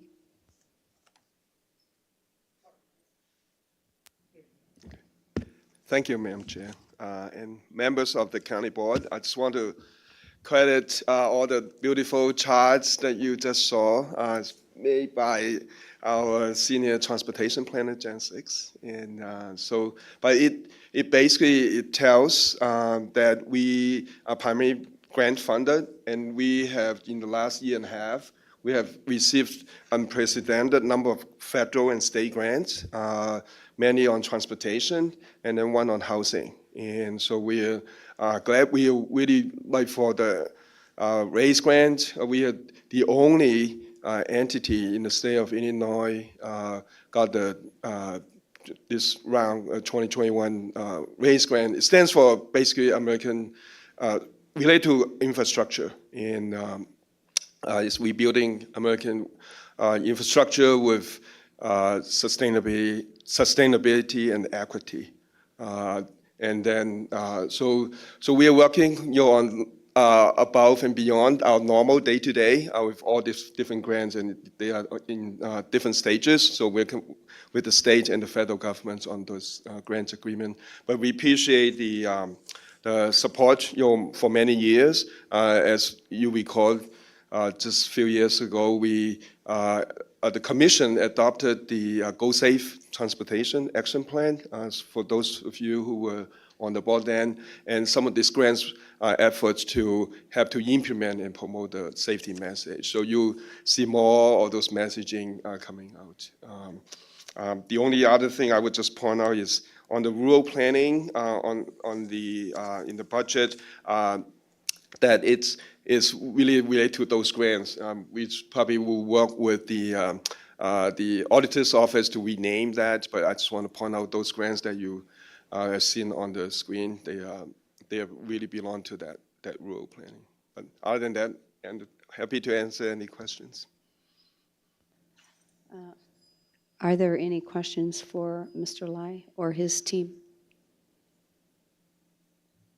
All right, seeing none. All in favor of 4H 1B, say aye. Opposed? That motion passes, and you are Thank you. released. And thank you for your work with us.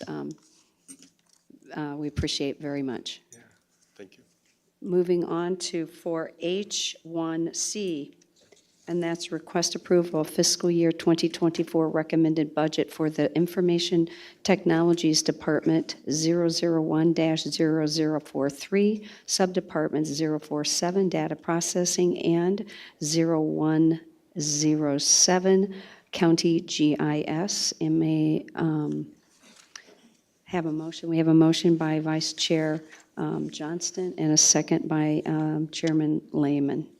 And the floor is yours, Ms. Taylor. Thank you again, Chair Metzger. So looking at our IT budget overview, our IT department serves all county departments and provides technical support ranging from help desk and level 1 issue resolution to project planning and management. And I can tell you we have a lot of projects going on right now. So looking at the pie chart there, you can see that salaries make up 44%, services 40%, fringe benefits make up less than 1%, it looks like, supplies 5%, and capital assets are around 11%.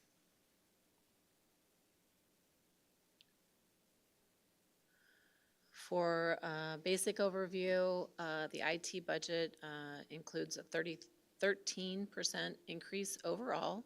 We've had dollar amount increases to the following 5 lines there. Probably the largest would be the contract services line. That was a 61% increase, but accounted for additional magnetic card access to our buildings and Office 365 migration. The next biggest would be the capitalized asset line. And that increased to include additional services with Cohesity Cloud Services, additional security controls. We have an expansion shelves that were included with that, and then also additional emergency operations equipment. We also saw some decreases. So we had decreases in our non-major equipment. We had decreases in computers under $1,000. That was a 52% reduction. And some of those laptop purchases that were previously in this line were then moved to a different line for purchase of computer equipment, or excuse me, to capital assets. Our purchase of computer equipment was reduced by 46%. It has been higher in the past, but we have a different rotation in place for computer equipment, and so that will probably be more stable at least for several years to come. And then lastly, our GIS budget, which is a separate program that had a 7% increase to expenses, but was overall the same. Do we have any questions for either our IT specialist, manager, or Ms. Taylor? All right, seeing none, all in favor of 4H, 1C, say aye. Opposed? Very good, that motion passes. Thank you very much, Craig. We have 4H, 1D, and that is request approval of a financial year 2024 recommended budget for shared sales tax municipality fund 007, including county board department 0001, mental health program 0060, and non-departmental 0099. Department and non-department program 0099. And may I have a motion for that? We have a motion by Vice Chair Johnston and a second by Chair Schaefer. And the floor is yours, Ms. Taylor. Thank you, Chair Metzger. So overall, this budget increased by 24%, and as a reminder, this intergovernmental agreement has 4 components. It includes our debt service on our jail addition. It has contributions to our Aegis replacement project. It provides mental health in our justice settings through our jail and all of our criminal justice partnerships. And then it also provides for our community mental health initiatives, including our Department of Behavioral Health Coordination, for which Mr. Kevin McCall, Director of BHCC, is here. Looking at this budget overview, you will see that the funds that make up the Behavioral Health Coordination Unit provide 52% for salaries, 32% for services, 16% for transfer to other funds. The transfers include our debt service, which I just mentioned, as well as criminal justice mental health funding. And then for services in these lines, we have $844,000 for mental health contract services. That would include our contract with MCCHS for behavioral health urgent care that formerly was the triage unit. It also provides for mental health nurse prescriber costs and an employment services contract. I believe that's previously been with Bridgeway? Bridgeway employment. We've actually ended that contract. Okay. So we'll be getting a new employment services agreement So then for the miscellaneous contract expenses, $586,184, that will be for coverage of the electronic medical records software, the behavioral health forum expenses, which is right around the corner, and ISU Stevenson Center data analysis work, and then also costs for a consultant to help us develop some business associate agreements. The total budget for all funds, the behavioral health, all the four components that I previously described, is $170,926.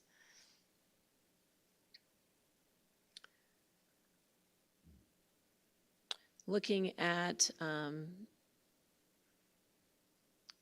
specifically for BHCC, I think I covered this a little bit on the previous slide, but you'll see 67% is for services, 1% for supplies, and 32% for salaries. This is specifically staffing for the FUSE program, but also for administrative staff, including Kevin and his assistant director. It also provides transportation for clients, assists with finding temporary housing, again, covers the Behavioral Health Community Forum, which is in its 6th year, I believe, and then the urgent care agreement through Center of Human Services. And I'm happy to answer any questions with the help of Mr. Kevin McCall. Any questions? Yes, we have a question by Vice Chair Johnston. Thank you, Chair Metzger. I just had one quick question about the electronic health record and the money that goes to it. Is because this is a new system, is this an annual fee or just the initial setup? So it has been in place for a year. Yeah, we're coming up on about a year now of identifying that and starting that implementation process. What you're seeing in the budget in there is definitely including a majority of an upfront cost. There is a monthly associated with that, but significantly lower than what you're seeing on there. So next year's budget, we should see that come We down should, a yeah. bit? I would add additionally that you'll see more revenue from Medicare as well coming through for our clients, which has been a longer process than was originally predicted in the first or in the year before. Okay, thank you. And Chair Schaefer. Thank you. I just want a clarification on the funding for the BHCC programs. You don't have Bridge Academy on here? Isn't there continuing funding for next year for Bridge Academy? So this is actually the last year for Bridge Academy. The Regional Office of Education and Bridge Academy have reached sustainability where they will no longer need funding from the McLean County government. And then my other question is does this include the match for the SOC grant? The SOC match is not included on this budget, but the county's obligation to that is non-existent at this point. The match is coming from our other partner organizations, including the Baby Fold, the Center for Youth and Family Solutions, the McLean County Center for Human Services, and someone else that I'm blanking on right now, but we have 4 other contributors to that match. And any adjustments to that would be minimal and could be identified in a budget amendment. Yeah, I'll also add that because this original grant was written at the beginning of 2022, the nature of some of those organizations has shifted. And so as is a typical process, we're rewriting some of that budget for the grant. And so some of those items might be moved around within the grant, but there's no anticipation that BHCC will be picking up any additional funding for that. And this is referring to our Systems of Care grant, which is a youth. Yeah, the Systems of Care grant is a SAMHSA grant, federal money that we just received about 2 weeks ago. It's a $2.1 million grant over 4 years, shared across those entities that I just previously mentioned in order to bolster youth mental health services within our community. Thank you for all of that. It's quite impressive that you could come up with all of those individuals that are going to be providing additional revenue for us, so thank you. Any other questions or comments? Seeing none, we're going to vote on 4H1D. All in favor, say aye. Aye. Opposed? Very good, motion passes. We are now at 4H1E, and that is request approval of financial year, or fiscal year 2024 recommended budget for County Board 0001.0001.0001. And may I have a motion for that? We have a motion by Chair Lehman and a second by Vice Chair Johnston. And the floor is yours, Ms. Taylor. Thank you, Chair Metzger. So with the county board's budget, this contains revenues that support the budgets within the general fund. And so revenues are budgeted for property tax, sales tax, state taxes, and revenues from fees and fines. And you can see the breakdown there.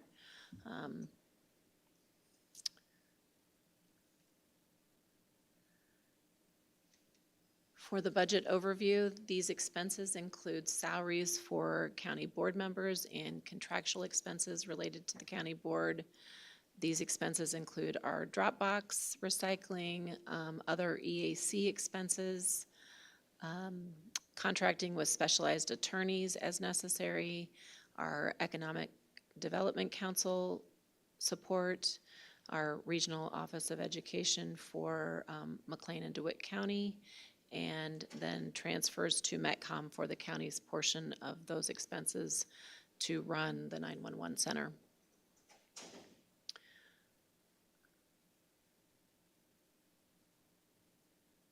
Our county board fleet, we have budgeted vehicles for 3 different departments.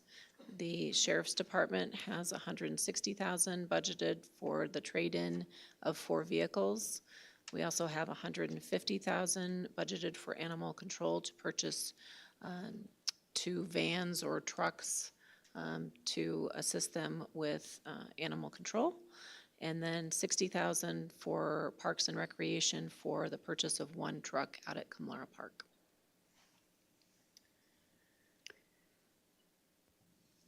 Are there any questions? Seeing none, all in favor of 4H1E, say aye. Opposed? That motion passes. We're moving on to 4H1F, and that is request approval of fiscal year 2024 recommended budget for county board. Oh, county board fleet was included in this? Well, I probably should have asked you to combine That's okay. those two. Let's go ahead, and since we didn't combine them, I need a motion for the fleet. And we have a motion by Vice Chair Johnston and a second by Member Lehman. No discussion, I don't believe. All right, all in favor, say aye. Opposed? That motion passes. 4H1G, and that is request approval of fiscal year 2024 recommended budget for County Administrator's Office Fund 0001, Department 0002, and Program 0002. And may I have a motion for that? We have a motion by Chairman Schaefer and a second by Chairman Klein. And the floor is yours, Ms. Taylor. Thank you, Chair Metzger. Administration budget overview provides 75% for salaries, 2% for supplies, and 23% for services. Overall expenses decreased by 1%. We have one of our assistant county administrators' salaries, partial salary, being covered under our O&M facilities budgets because of the extensive project work we have right now with all the ARPA projects. For non-major equipment, that line was increased 300%, but only by $3,600. And that is for additional office equipment to provide a workstation for a proposed new HR employee, and also some phones in the department. Our dues and memberships increased by $3,000 to bring up to actuals.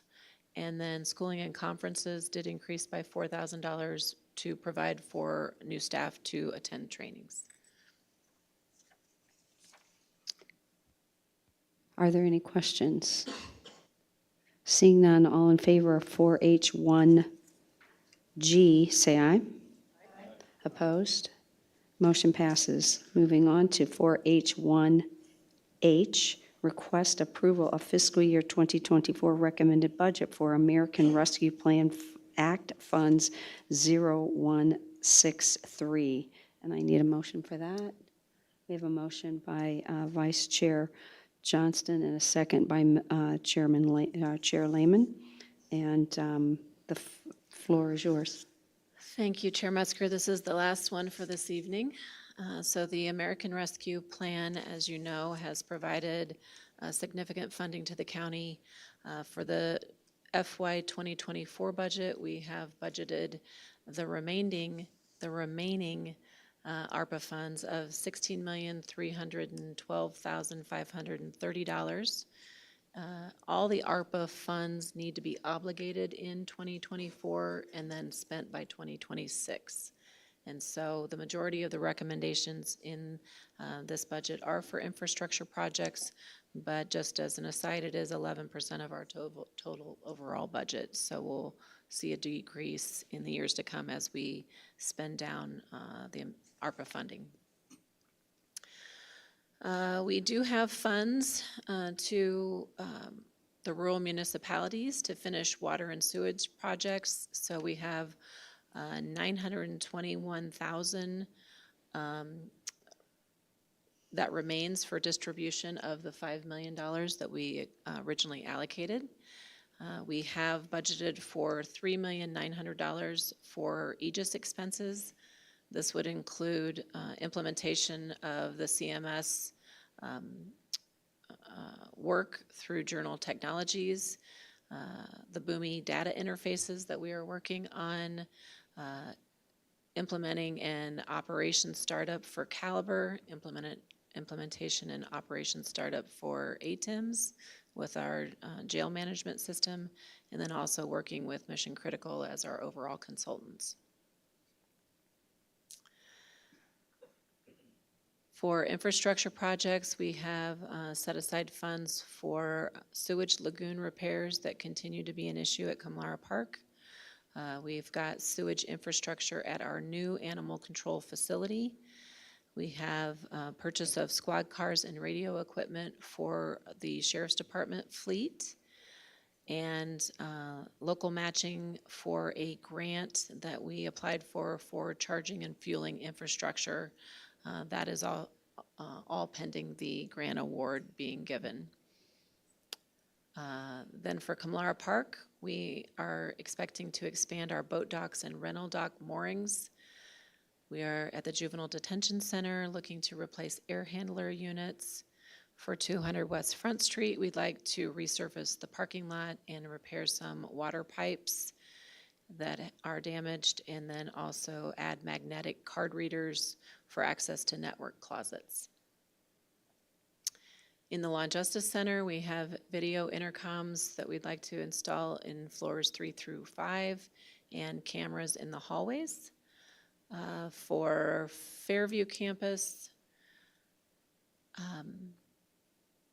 building renovations, and then for the EMA garage, replace the HVAC system. For the government center, we'd like to install cameras throughout the building for increased security. And then for our nursing home, we have identified 6 projects that would assist with the care of our citizens at the nursing home.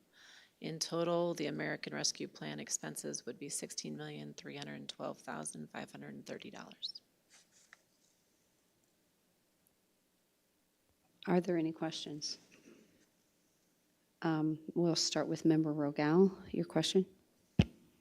Sorry, yeah, just quickly, so what exactly is the plan with the Fairview building? I know that some of the people that I know that have been in there in the last year or so said that things have gotten pretty bad, at least in parts of the building, if not all of the building, including some infestation of animals of some sort. So that is the first step, is to secure the envelope of the building.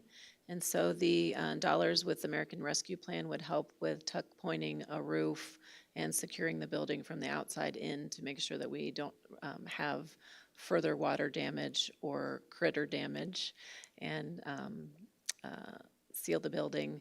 And then from that, we will make plans within the property committee to see how we want to utilize that space. I do believe administration would like to see a direction where we could put some county offices and county storage in that space, as we have a need in all of our buildings in the downtown complex that we have reached capacity and then some.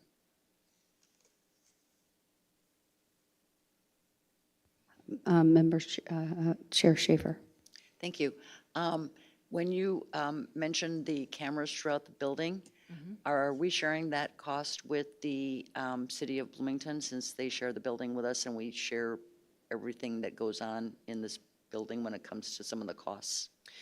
We do share everything in this building with the city. It's a 50-50 split. However, certain projects are divided up. For instance, the dais that we're sitting at here was paid for entirely by city funds. And then they already have cameras in the city side. And so these cameras would be for county use. I do have one question. It has to do with the rural municipalities.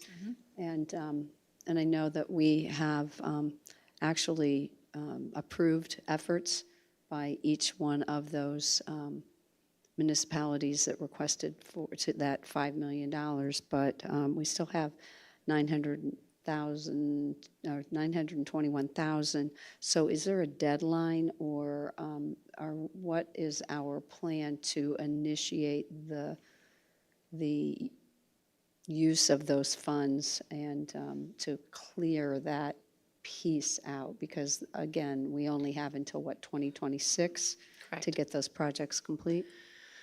So the rural communities have done a very good job of keeping us apprised of their projects, and we do, just today I received an email from the mayor of the Rural Mayors Association.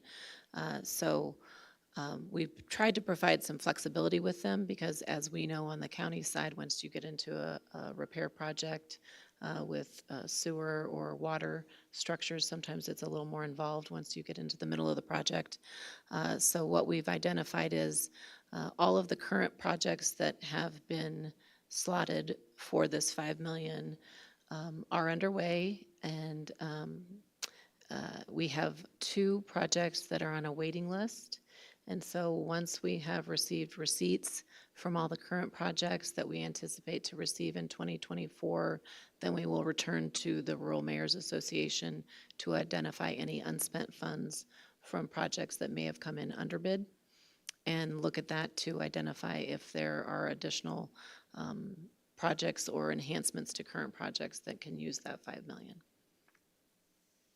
But we have every anticipation that they will finish on time. Very good. Thank you so much. Additional questions? Seeing none, we are going to vote for 4H1H, and that is the American Rescue Fund 0163. All in favor, say aye. Opposed? Very good. Motion passes. 4H2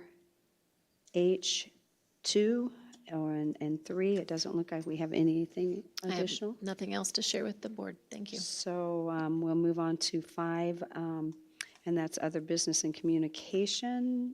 We have our next meeting on November 13th at 4 p.m. Are there any other? Yes, we have. Oh, yes, we do have one more thing. I am confident of that, and looking forward to that. Chair Schaefer. Thank you. My plug for the Behavioral Health Forum, which is in a week and a half, next Thursday, not this Thursday, but next Thursday on the 17th at ISU. Today is the deadline if you want your free lunch. So please register today if you want to have a free lunch. Otherwise, you're on your own. And it's going to be at ISU. There's free parking. There's lots of different sessions. I think we just got the people who are involved. Just got the information, the program for the forum. And so it'll be a really great event. If you are a clinician or a teacher or a lawyer, an attorney, you can get CEs, CEUs, CLEs, but you have to make sure you sign up on the Carl website. If you go to the county website, there's information there with a QR code that you can scan and gives you more information. But it's going to be a great day, and looking forward to it. Hope to see everyone there. Thank you.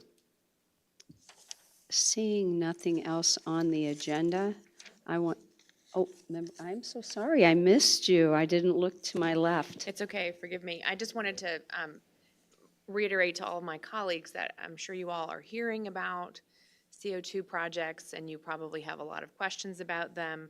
I want to make sure that you know that I am available. Chair Metzger is available, Member Abel, the three of us have been on the work group. We're all happy to talk to anybody who has any questions, because if you start to get questions from your constituents, I know you want to be prepared. So please reach out and we'll have coffee and talk through things. Just bring a notepad, something to write with. And I think, do you want to share that you kind of plans on reaching out to other elected officials? Would you Yeah, maybe sure. share that plan? Sure, We the haven't work- got it clear. I mean, it's not finished, but I think there are some plans. Sure. The work group has not finished. I think it's going to be an ongoing enterprise. But our next plan is to have a meeting with the local mayors and city and town managers. And then we'll seek to have a meeting with rural, whether it's rural mayors or county commissioners, to make sure everybody understands what the county is doing, what's in our ability to do, what we are doing, what we could use help with, just so that everyone feels in the know, so to say, so no one feels not aware or able to answer questions should their constituents have them. I'm looking right and left. It doesn't look like we have anything else. I do, again, want to thank everyone. I know this has been a long meeting, and I do appreciate your attentiveness and attention to the business at hand. But saying that, this meeting